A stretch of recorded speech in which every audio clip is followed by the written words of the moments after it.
సంక్రాంతి సంబరాలను ఘనంగా నిర్వహిస్తోంది కృష్ణా జిల్లా మచిలీపట్నంలోని వీర్నాల ఫౌండేషన్. ఆటల పోటీలతో పాటు సాంస్కృతిక కార్యక్రమాలు నిర్వహిస్తోంది. జనవరి 8 నుంచి 12 వరకు వీర్నాల ఫౌండేషన్ ఫౌండర్ వీర్నాల బాలాజీ ఆధ్వర్యంలో మచిలీపట్నంలో ఈ కార్యక్రమాలు జరగనున్నాయి. కృష్ణా జిల్లా స్థాయి పోటీల్లో భాగంగా విద్యార్థులకు వివిధ విభాగాల వారీగా చెస్, గణిత, ఒలింపియాడ్, క్విజ్, వ్యాసరచన, వ్యక్తిత్వ పోటీలు నిర్వహిస్తున్నారు.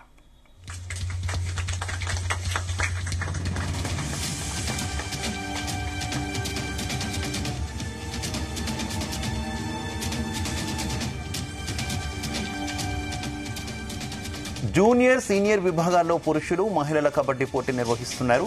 ఇక సీనియర్ విభాగంలో కబడ్డీ విజేతకు 50,000 రూపాయలు, రన్నర్‌కు 30,000 రూపాయలు ప్రైజ్ మనీగా ఇవ్వనున్నారు.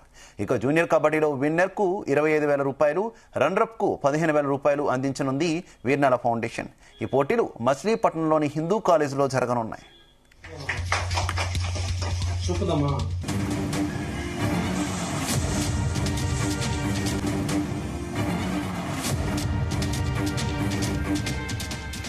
ఇక జనవరి 12న ఉదయం 7 గంటలకు 3K రన్ నిర్వహించనున్నారు. మచిలీపట్నం జిల్లా పరిషత్ సెంటర్ నుంచి కోనేరు సెంటర్ వరకు ఈ రన్ జరగనుంది. ఈ పోటీలో పాల్గొనే వారిలో 25 మంది లక్కీ విన్నర్స్ ను ఎంపిక చేసి ఒక్కొక్కరికి 5,000 రూపాయల నగదు బహుమతి అందించనున్నారు వీర్నాల ఫౌండేషన్ ఫౌండర్. ఇక క్రీడా సాంస్కృతిక కార్యక్రమాలకు మంత్రి కొల్లు రవీందర్తో పాటు అవనిగడ్డ ఎమ్మెల్యే మండలి బుద్ధప్రసాద్, పెనమలూరు ఎమ్మెల్యే బోడే ప్రసాద్, పెడన ఎమ్మెల్యే కాగిత కృష్ణప్రసాద్ ను ఆహ్వానించారు వీర్నాల ఫౌండేషన్ ప్రతినిధులు.